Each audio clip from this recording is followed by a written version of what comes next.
Hello everyone, good afternoon and welcome to today's Trading the US Open live here at the Live Trade Room. And today is Thursday the 11th of October.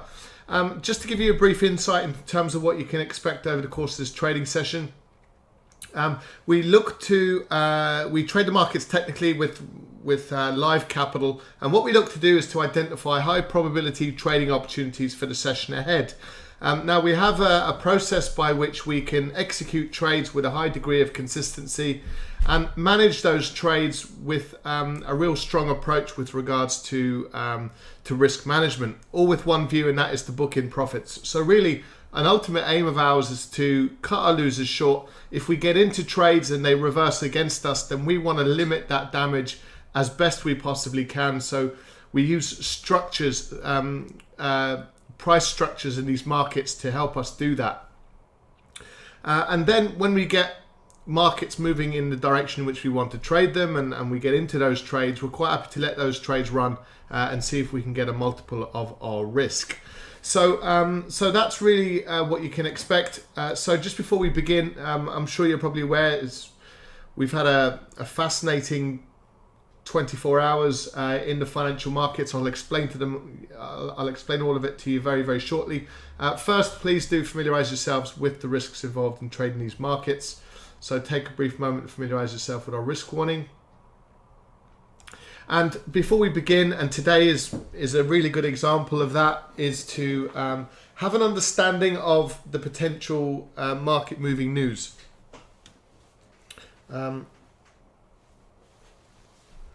So what we'll do is we'll have a look at this through Forex Factory. And we've definitely got an interesting environment in the pipeline. So first of all, let me just briefly show you what happened with the global equities over the last 24 hours. So let's look at the S&P 500. You can see yesterday we had a really significant major fall to the downside. But as you can see, as the course of the day is ticking by, we've had certainly since the early part of the European session, we've had a really, really strong pullback. And we're now pulling back and we're currently at the 2766 level. So that lends itself to some interesting developments. So this significant sell-off in the latter part of the US trading session yesterday is really, really important. Now, it doesn't make an awful lot of sense in many respects. A lot of the aspects that are coming out in the news and the fundamentals is with regards to increasing interest rates and global trade talks between the US and China. The reality is we've all known about those things for quite some time. Why things started to kick off last night seems to be a little bit unclear. We're getting statements from Donald Trump suggesting that the Fed are kind of wrong in their approach to interest rates. We have the Treasury Secretary Mnuchin, who is talking as if a correction is just what the market needs, and potentially providing opportunities for buyers to come in at these lower prices. Maybe that's what he's suggesting. And there's just a lot of mixed signals out there. But what we can see from a price action perspective is that we've had a strong rejection of these lows. So that is quite an interesting development. However, we are going into this news event, a significant inflation-based news event. We're talking about core price index, consumer price index, and core consumer price index, which are both monthly figures, and they'll all be very important indicators for the Fed. One of their remits is to stabilize inflation. Their aim is for 2%, and they're proceeding with their interest rate increase hikes off the back of a lot of economic indicators, and your inflation data formulates a huge part of that decision-making process. So yesterday we had PPI, which is inflation data released, and it came in as expected at the 0.2. Now this is often the prelude to inflation, today's inflation figure. So there is an expectation out there that these markets may come in line with expectation, or perhaps even a little bit higher. And then we will see what impact this will have on the US dollar and the global equities. So I would like to come back to that at 1:30, and we may just review a little bit of the fundamental news behind that event and see how that would impact perhaps our decision making. So let's go in and we'll have a look at this market on a 15-minute time frame. We've had a strong flush. We're effectively in this, I suppose you could call it a descending triangle, really. So let me just get up my pen, if that's okay.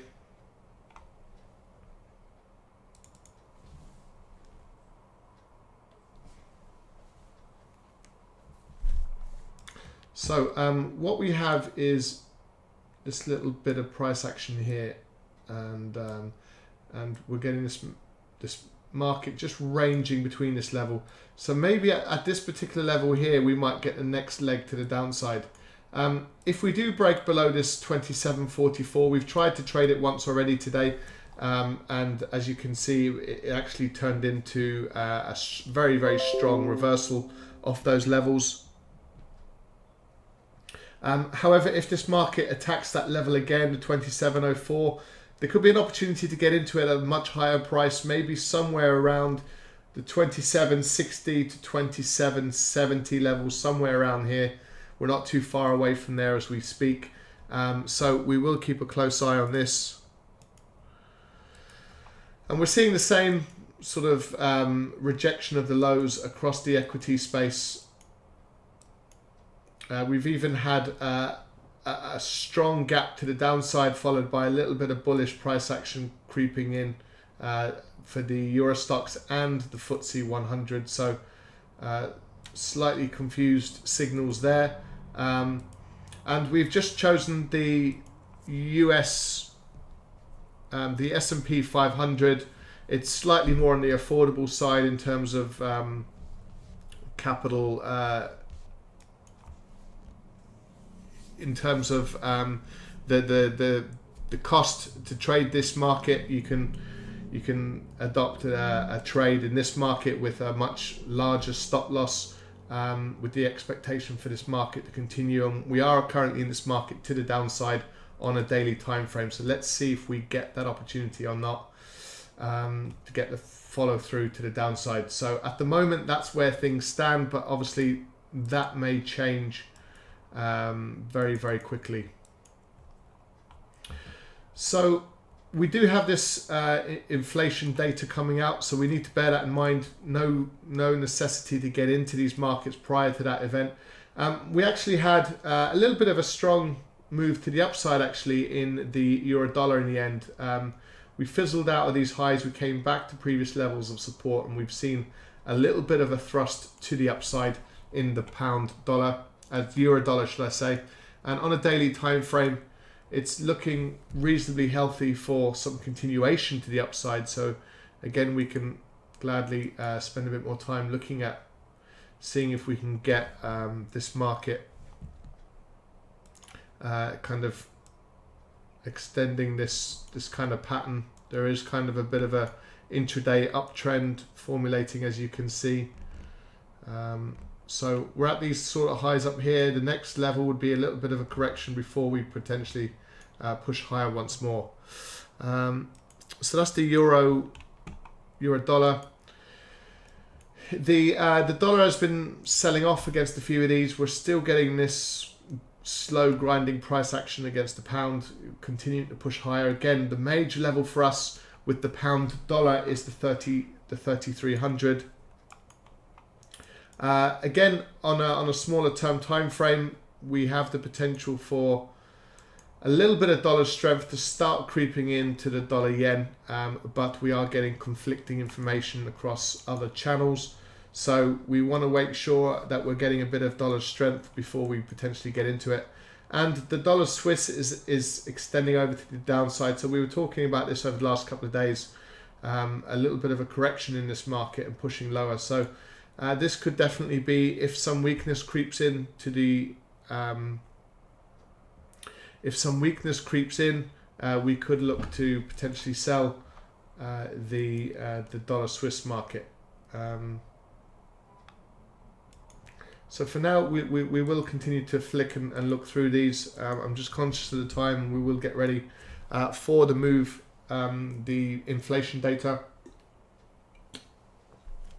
And we'll get a bit of fundamental feedback as well to see how the news event could impact the global equities. There might be a really significant turnaround to the upside. So it will be interesting to watch. A bit of Canadian strength sort of beginning to creep in. A bit of consolidation there in the Aussie dollar and the New Zealand, with a slight sort of pullback tendency to this market. The euro pound just bouncing off these lows here at the moment. Again, a really difficult market to trade technically. The pound yen is just moving sideways. The euro yen potentially bouncing off this low here. We will see what is happening with the global equities, because if we start seeing some continuation to the downside, we're likely to see a little bit of strength start to creep in to the yen market and vice versa. So if we start seeing some continued selling start to creep in to US equities, we're likely to see the yen weaken somewhat. So we just need to be prepared for all eventualities really going into this news event.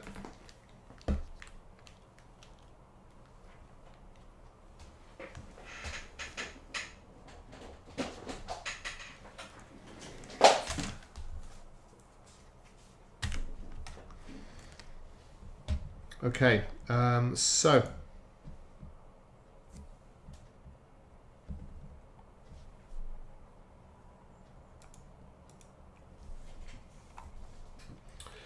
we could have a bit of a volatile afternoon. The irony of yesterday's trading session was very much predicated on the fact that the markets were effectively doing absolutely nothing at the point where we left our trading desks yesterday, with very little fundamental drivers to push some of the markets in any particular direction. There wasn't much stimulus coming from any particular source, and of course, which is often the way when you turn your back and you decide to take a little bit of break from looking at the markets, they move exponentially.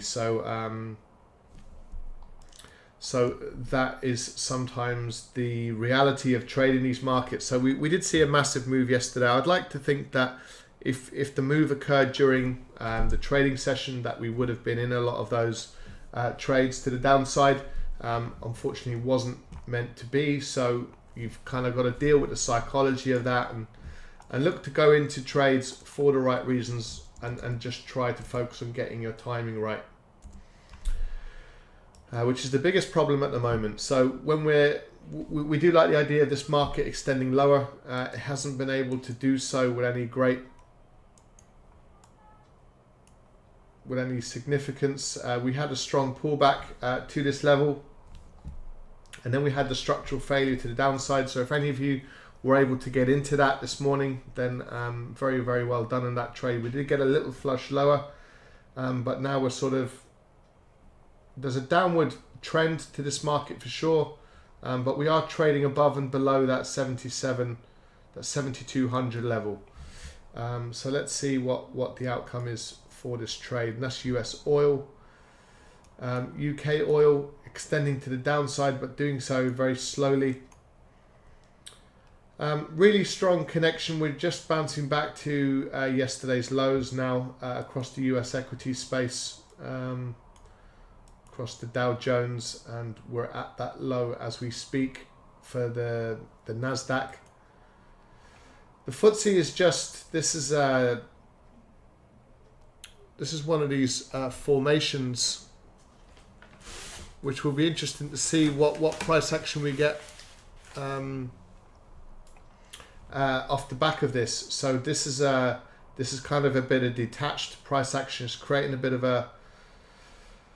an inverted morning star where we've closed just above the 70.93. We've opened much lower, and we've failed to sort of make that connection. So it'll be interesting to see what happens next. So it's always the next bit of price action that's really useful. Do we sort of try to close the gap tomorrow and get a bit of a pullback off that low, or do we just roll over and extend even further lower?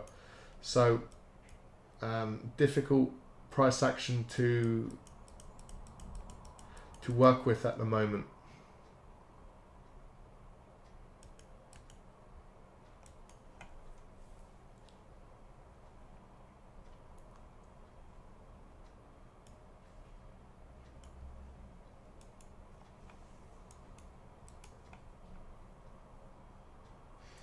Okay, so that's the euro dollar. So we'll have a look closely at this. In fact, what we can do is we can prepare the chart. We'll have a look at it on the minute time frame. Just looking at some of these big levels. See how price is interacting with these levels. So there's a level of resistance at these levels which can become support at these prices.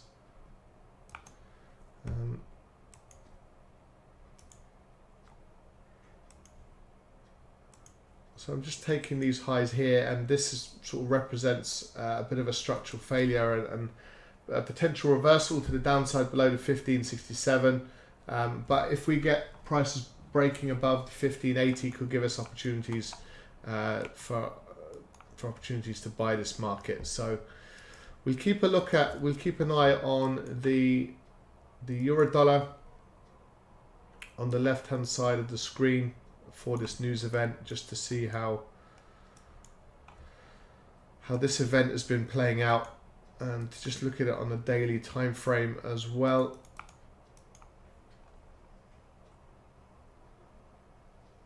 We've had a strong break above the 1542. You can see that the reality of the actual volatility in this is reducing. So it's the average range now over the last 20 days is about 73 pips. So it has been, if we go back to these kind of highs just fairly recently as well, you'd be talking about 80, 85 pips at these highs. So I suppose volatility is pointing in the wrong direction in terms of the volume that we're seeing in the euro dollar. The other market that we're going to have a look at on the left hand side of the screen, just to see how these markets start to react, and then we can formulate a little bit of a trade plan where we're not really able to do so just yet. But we can certainly go in and have a look at these on a 5 minute, and we'll look at a smaller time frame. So same again.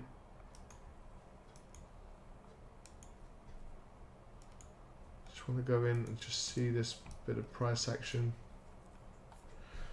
So there is a level around here, the 27.66, and we seem to be just procrastinating a little bit around that.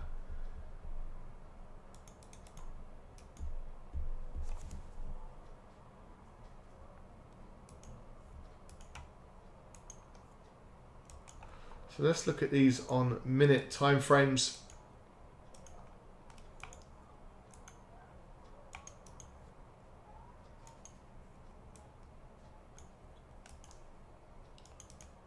So we get a bit of price data. So you can see that the S&P has been on a bit of a tear to the upside. So too has the euro against the dollar. So we're just seeing the US dollar just weaken a little bit off the back of today's news. And what we'll do is, we've got a few minutes before the actual news event, so we shall get this up on screen.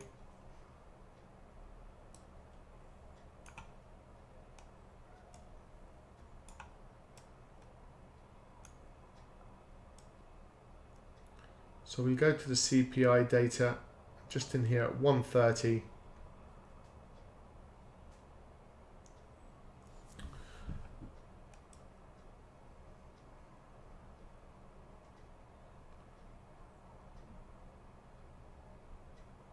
In fact, we'll just focus on this event on the bottom left-hand corner of the screen, and we'll just see what's happening to this price action. So we're currently getting the S&P just making more recent highs.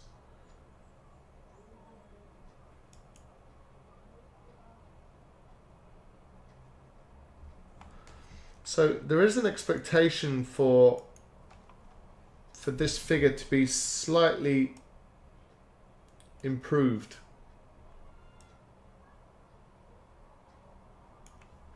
So it's the CPI figures we're looking for in here.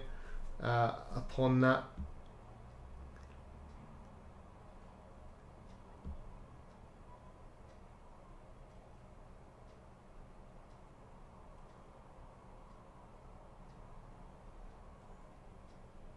and if that's the case, it's likely to be a little bit supportive of the US dollar.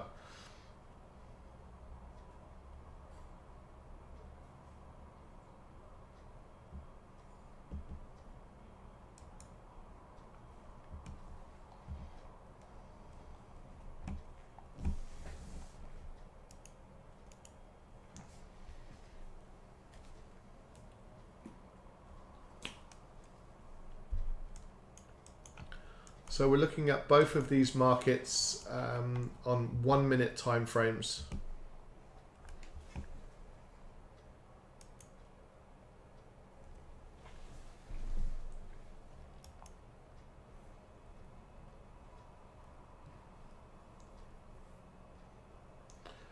Right, okay, there we go. So there's the newsprint.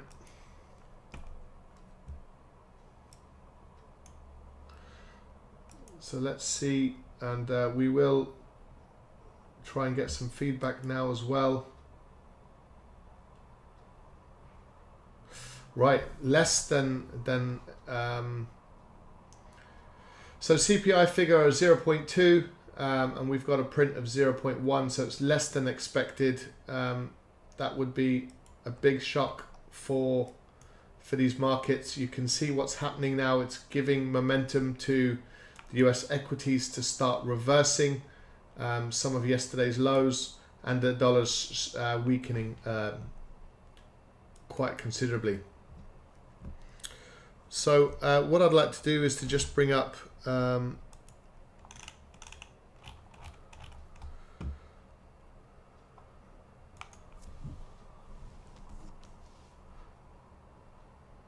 so we're very likely to get a strong reversal now in these. Well, the initial news event has created a lot of volatility to the upside. Let's see if we get some continuation.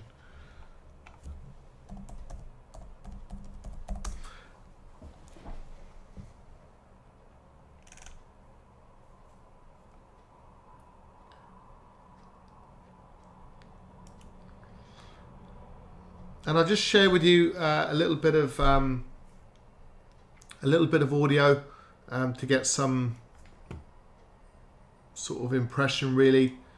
0.5%, and I would think you're seeing a little bit of buying coming in the bond market. You're still up by about 1 basis point on the 10-year yield. However, that's less. That's, to me, we don't have to worry about inflation. We're still a Goldilocks scenario, David. Well, exactly. Of course, this is not the core PCE. It's not the PCE number the Fed really loves. But nonetheless, it is inflation. And it sort of reinforces a little bit maybe what President Trump was saying. What's the rush, Fed? We don't have a lot of inflation that we have to compensate for. You don't have to get the rates up too high. Certainly, this does not indicate you got to go faster. Yeah. Certainly it doesn't indicate that. 100%. And this also, in part, was due to used vehicle sales. Those costs fell, and housing rents cooled as well. So trailing estimates there for some of those big items. But to your point, it means you don't really have to play that much catch-up right now. Yeah, not as much pressure on the Fed. Okay, joining us now is Constance Hunter. She is KPMG chief economist. Also still with us is Mark Howard of BNP Paribas. So you've had the amateurs. Let's have a professional. What do you make of this? So you guys did a great job. Thanks. All right, we're going to switch it Okay. So yeah, it's a benign number. We were expecting a pullback a bit from August, and we saw that. I think in terms of how this impacts Fed policy, look, the Fed has said they're going to do one more this year, more or less, and then 3 next year. I think that's completely on track. And remember that monetary policy happens with a lag. So the Fed also needs to think about concurrent data that's coming in with this data, right? So that would be data about what companies say they're going to do with regard to wages. That would be data with regard to where wages were in the last jobs report. So they're taking all that into account when thinking about how to move forward with policy. So, Mark, the president has commented again on the Fed. Even though Senator Portman just said he shouldn't, the president just commented again over on Fox News. He said that the Fed is getting a bit too cute, to use his words. Well, this is, as Constance just said, this is a bit of a breather for the market. And as Alex said, the bond market's taken a little bit of a reversal here. And I think that's a good sign for some stability in the market. And maybe that'll take some of the, require the president to not tweet as much if rates come down and the Fed is put back in the box. And Robert Kaplan spoke earlier in this week and sort of raised markets a reaction here when he talked about neutral and how they're going to hike. Here's what Mr. Kaplan had to say. Once we get to neutral, we'll have to assess, do we go further, or have we, in fact, should we sit tight for a while? And I don't know the answer yet. And so we'll have to see spring, summer of next year. But this is the questions that we're sort of debating and trying to figure out. So, Constance, when you get a benign inflation read, which one does that support? Hiking above neutral, hiking to neutral? What do you say? I would say hiking to neutral, right? I mean, if the economy is really doing well, then it should be able to support a somewhat normal Fed funds rate. And by the way, it should also be able to support bond yields that are a little bit higher. I mean, I feel like a month ago, the panic was, oh my God, the yield curve's inverting. It's telling us that we're going to have a recession. Well, now that we have a little pickup in 10-year yields, instead of people saying, oh great, the recession signal isn't so strong, people are saying, oh no, we can't handle higher rates. So it's sort of like you're having your cake and eating it too here. And I think if we're seeing higher bond yields as a result of a stronger economy, that's actually a healthy sign. Well, it's not just a bond yield, but the steepness of the curve, right? And one of the things we tend to overlook is, okay, the rates went up, but in fact, the curve steepened, right, which might reinforce what Constance is saying, is we're not seeing a recession anytime soon. Yeah, this is a healthy, letting air out of the balloon. I think the bond market drove it for sure, but it's healthy. And as the senator said, it's perfectly normal when you have a huge run up in markets, or as Alex was talking about high yield earlier, complacency, putting some spread back into the high yield market, putting a little air out of the tech sector, it's healthy. So the question also earlier when we saw yields really punch higher is it didn't have to do with inflation. Like you took a look at CPI and you took a look at break-evens, for example, versus yields. There was a big gap between the two. So what is it? So I would look at it more on a longer-term continuum, right? So bonds start to sell off when we got the August payroll numbers, and we got that increase of 2.9% on wages year over year, and then they held above 3% for all of September.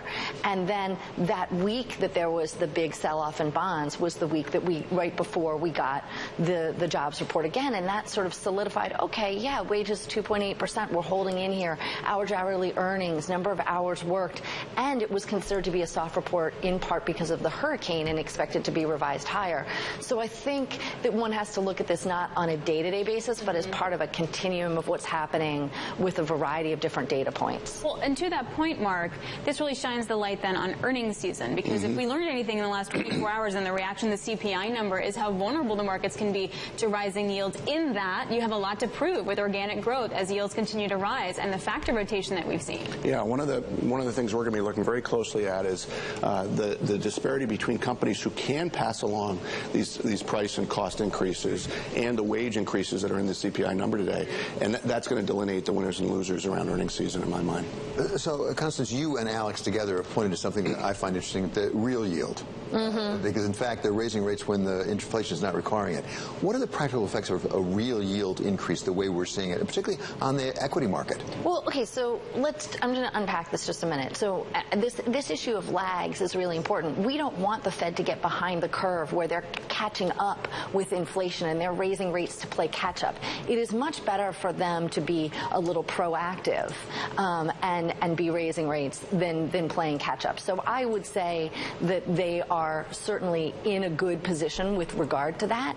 And real yields are historically low, right? I mean, real yields are at absolute historical lows, and I think the economy can withstand a few more basis points. If the economy is really as robust as people think it is, right, it can withstand some sort of normalcy in real yields. We're still in abnormal real yield territory. So despite that sell-off in equities yesterday, should we agree with the president? Actually, one of the things the president said yesterday is there's a cushion now that's being built in by the Fed. Even though he thinks they're going too far and they're loco or something, he said there's a cushion. Is that what Constance is talking about? There's a cushion that actually is healthy for us? Well, maybe a cushion in terms of a little bit of ammunition to respond to a slowdown, but there's not such a cushion on the budget side of things. So I think you have to look at them hand in glove.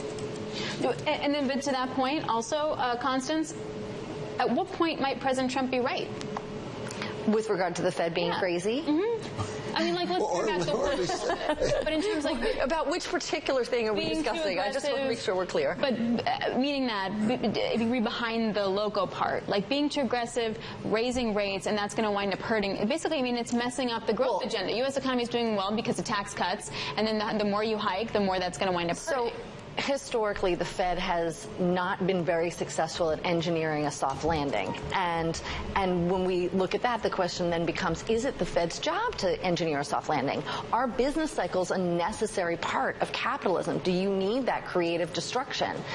Do you need businesses to fail at some point so that stronger, better businesses can evolve and grow and be generated, right? So if you're saying we don't need to have a business cycle anymore, that is a very different sort of perspective, I think, than we've had historically. Of course, nobody wants to be on the losing side of that or the downturn of that business cycle, but overall, we believe business cycles are healthy, right? So I guess in answer to your question, I think the Fed is taking it very cautiously. And again, we have entrained some reason to think inflation will pick up. So I think they're actually doing the right thing. Yeah, and just to be right on the money, President Trump is commenting over on Fox News, and he's saying that the Fed is being too aggressive right now. Even as we speak, he's saying too aggressive. He's also saying that the tariffs with China have had really big effect. I think he means that's because we're getting a lot of money off the tariffs. I don't think he's saying it's having a big effect. I'm assuming he's not saying it's having a big effect on the stock market. Well, unclear, because yesterday it seemed like it was not. It was that's true that it wasn't a trade I'm not issue. sure. So I'm not sure, but he says it's a big effect. We'll watch that. All right, Gonson Hunter of KPMG. Okay, interesting. I hope you kind of found that useful. And what often comes certainly to my mind when I listen to lots of discussions about is that they can always refer to certain developments in different aspects to actually support their underlying views, and it just makes it very, very confusing from an outsider's perspective. I mean, really, what was the driving force behind yesterday's sort of massive devaluation in a relatively short period of time in the latter part of the US trading day? What we're seeing through the media is very much a focus on trade war talks and also the Fed. And what the Fed are doing. So none of these things are kind of new recent developments. Don't think there was anything of any major substance out yesterday that had any major impact on any of those factors. So it's probably a sign of nervousness, and what we want to do is to focus on price action and what price is genuinely doing in these markets. And when we look at the S&P yesterday, you know, the reality is the psychology behind this move is that there is a certain number of buyers getting out of this market and looking to take profit at these kind of highs up here. So you're getting that long flush to the downside.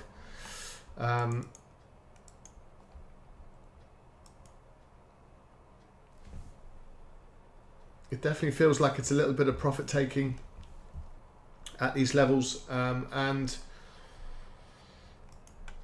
we've even got quite kind of indecisive, quite like that's a really strong rejection of our level of 27.79. Really strong pullback on a 15-minute time frame. Again, nice retracement there on the 5-minute, and on the 1-minute we actually we're seeing a bit of a structural failure now to the downside. So we're left with these markets that are kind of giving us mixed signals. Let's have a look at all of these just one at a time. So we're getting a nice strong bounce off these lows, and we're getting some continuation to the upside.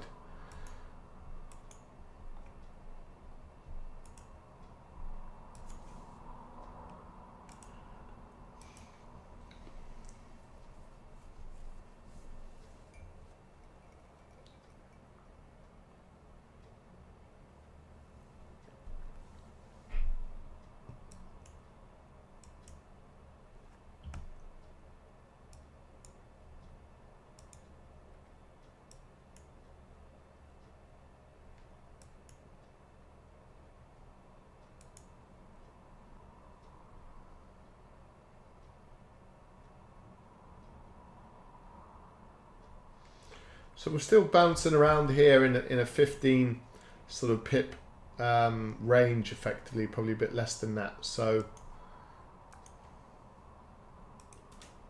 let's see if we get these prices breaking above the 11600 level. That would be quite significant. Looks like we're getting close to that now.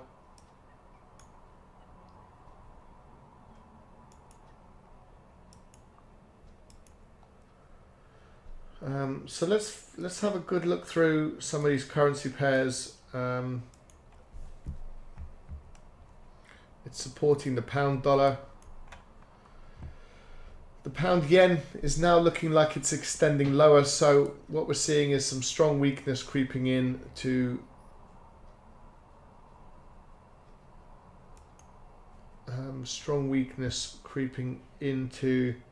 the dollar Swiss.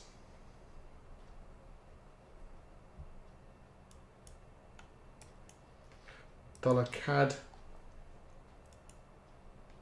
So the Aussie is strengthening against the US dollar, and we're in a counter trend move. So we're kind of what we primarily look to do is to get involved in the sell trade to the downside, and now we're in this phase where we're kind of pulling back. Euro pound just bouncing off these lows a little bit, so there's the euro strengthening a little bit now against the pound.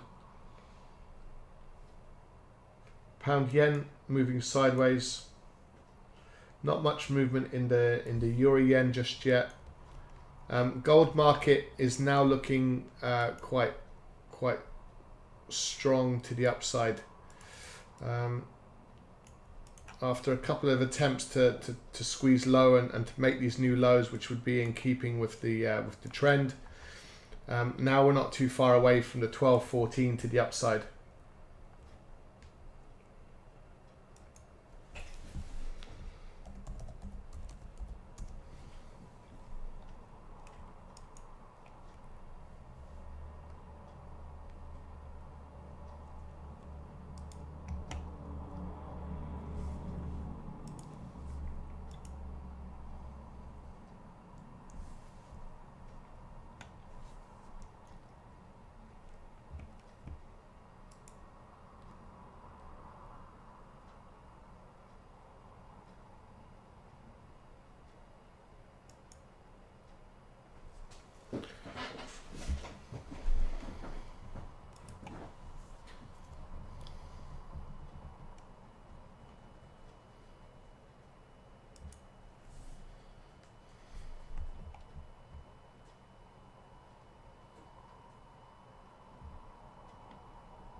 So interestingly enough, the US equities have attempted to push higher and now sort of seems like it's beginning to fail in terms of pushing higher, which is quite interesting. Let's see if it does attack these levels again and if we do get these breakouts to the upside.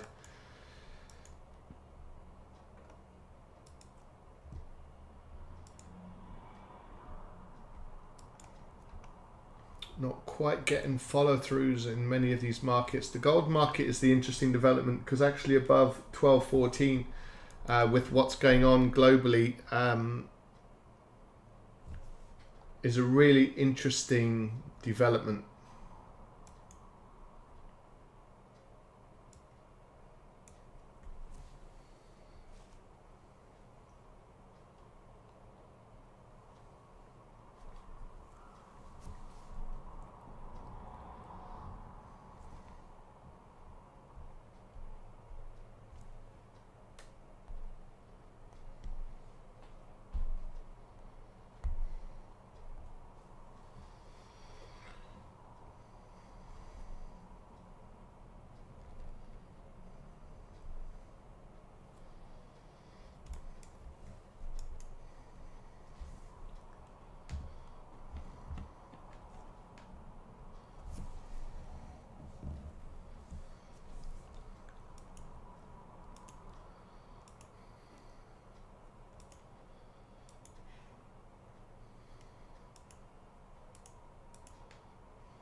So, difficult market conditions. Let me see where we're at with some of these.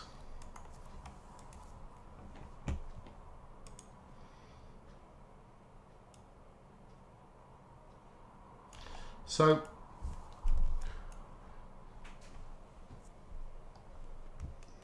we've got a dollar weakness situation across the board.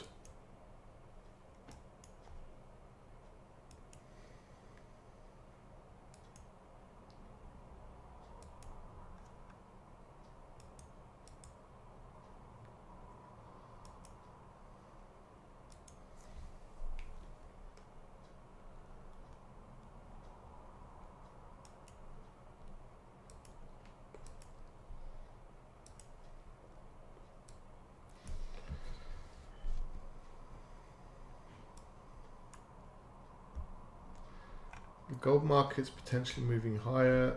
US oil.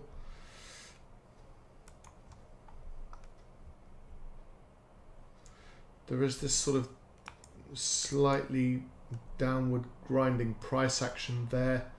Does have the potential to be held up with a bit of support around 71.83, so it does make it a little bit more difficult.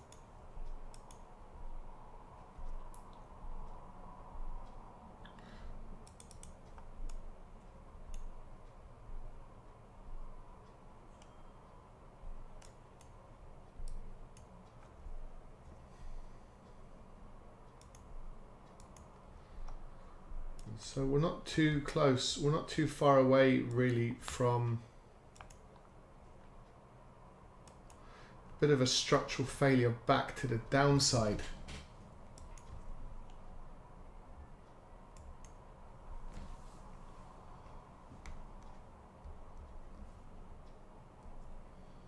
Again, I'm just noticing this, I'm just not wanting to make that mistake again.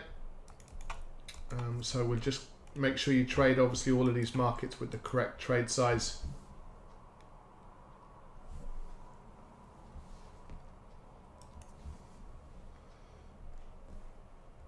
So US oil.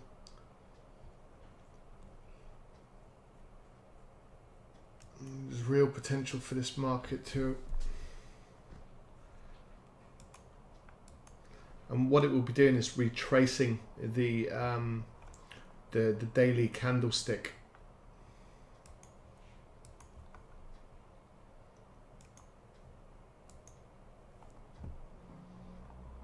So normally we kind of divide up our trading screen and we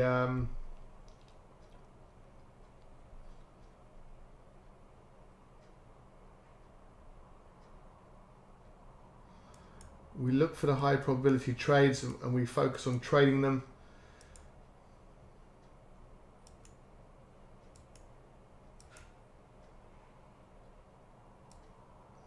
It's like as if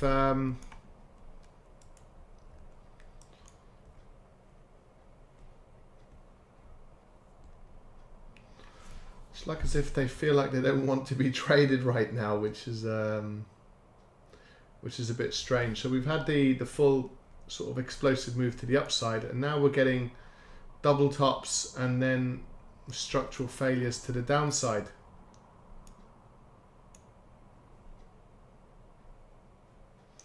So I suppose what is important in these markets to make sure that you do have a directional bias. Now that can change with a market like the gold market, for example. If the uncertainty continues and we break above 1214, our attention so far has been looking for opportunities to sell this market. But if we do get a break above that 1214, our attentions can then start to shift for opportunities to buy this market.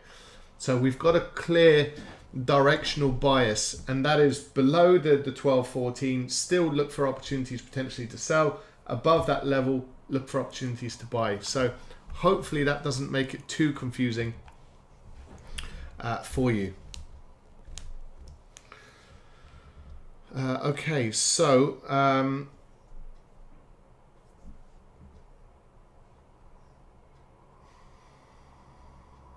what we're trying to avoid against is sort of that instant chopping and changing of looking to sell it 1 minute and literally, you know, looking to buy it the next. Try to have that overview where if you can trade normally in line with the actual candle. So if it's a selling candlestick, you're looking for opportunities to sell it, and if it's a buying candlestick, you're looking for opportunities to buy it. Except what we're experiencing a lot is a lot of directional moves that are reversing, and I suppose the style that we adopt requires structural trends being developed, and there has been a distinct lack of them. And today's example in the oil market is the perfect example. Looking for opportunities to sell, gets a bounce off that level and just keeps reversing back above yesterday's low. So does make it quite difficult. Let's see if this market is able to break above the 2780.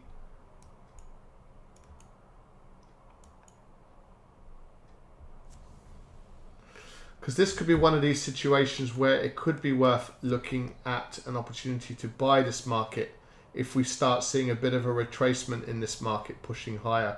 So the all important level is this 2780 level.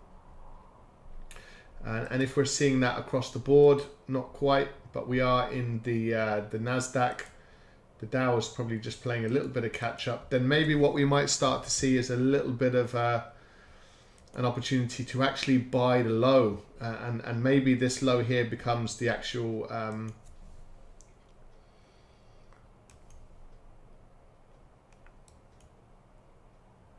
becomes the low.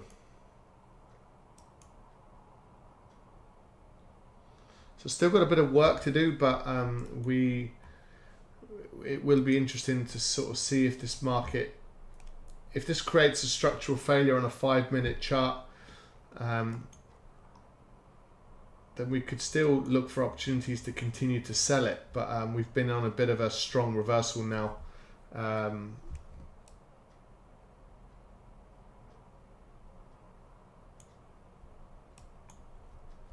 So let's see if we get that follow through or not.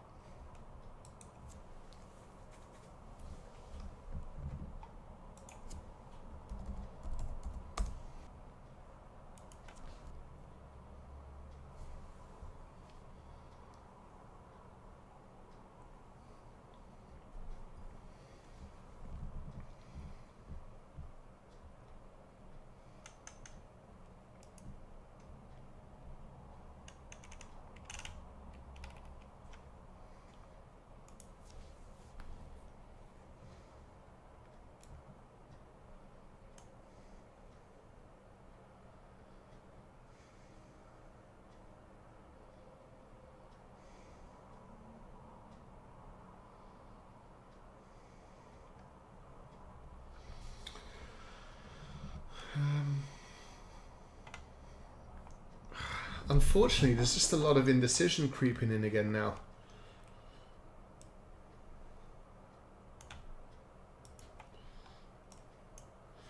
So the dollar's beginning to strengthen again. Certainly against the euro, not so much against the pound, reasonably significantly against the yen.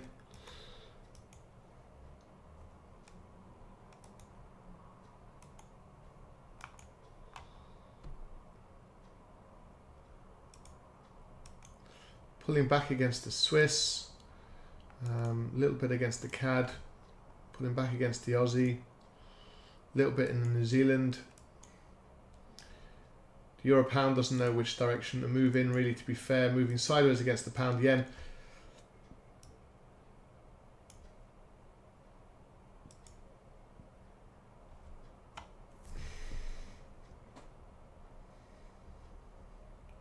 Strong gold market today. US oil moving over to the downside.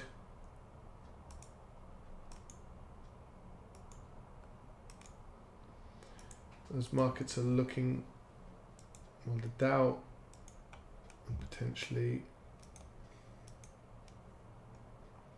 still so much indecision in these three markets, and really the FTSE and the Euro stocks have sort of rendered themselves kind of untradeable, really, with the massive gap lower and then the retracement of the gap. So that's what's likely to happen, likely to get a little bit of a push higher. So it's what happens next in these two markets is what's useful. And just getting a very sort of cloudy, mixed image, really.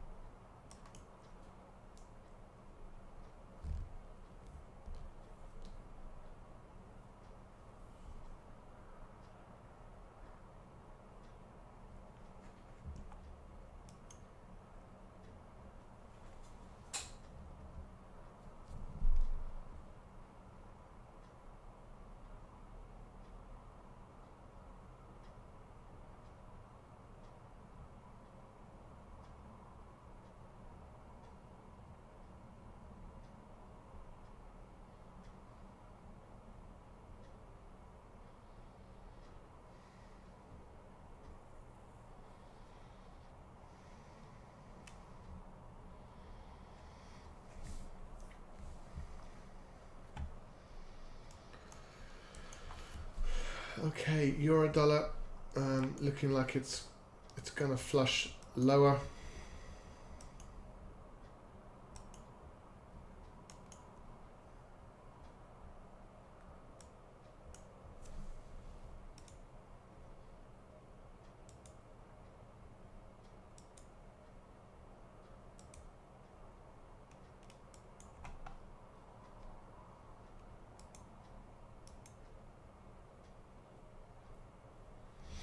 Market's not really sure just yet what it wants to do. It looks like it's gonna sort of start moving sideways for a little bit before the big boys decide which direction these markets are going to move again.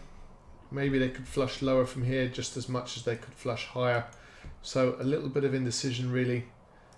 Not enough for us to go on, really, to any great extent with these prices.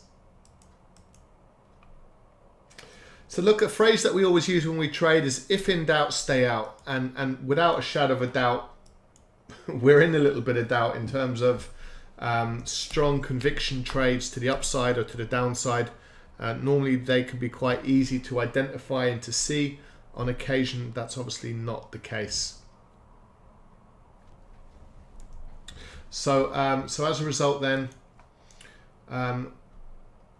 what we might do is we've got traders over at the live trade room at the moment, we do need to switch across if that's okay. So please do read the description below. It does have an opportunity for you to join us. We're currently offering 14-day free trial if you'd like to join us, and you can do so for 2 weeks, accessing all of our live trade rooms, and you'll be able to continue your membership with us, you get access to a whole range of other products and services, many of which I'm sure you'll find very useful. And if you do decide to stay with us, then there's only a fee of $9.99 per calendar month, so hopefully you'll find it incredible value. So just click on the link below and you're very welcome to join us over at the Live Trade Room. So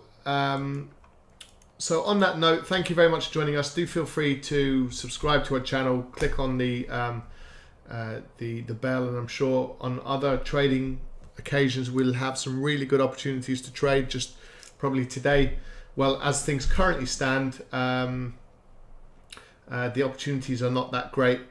However, I must remind myself at the same time yesterday where the markets that we were looking to trade, i.e. the US equities, to the downside were potential opportunities for us, but of course the markets saw a massive devaluation in the latter part of the US trading session. So these markets can move like that in an instant. So thank you very much for joining us. Do take care and speak to you soon. Bye for now.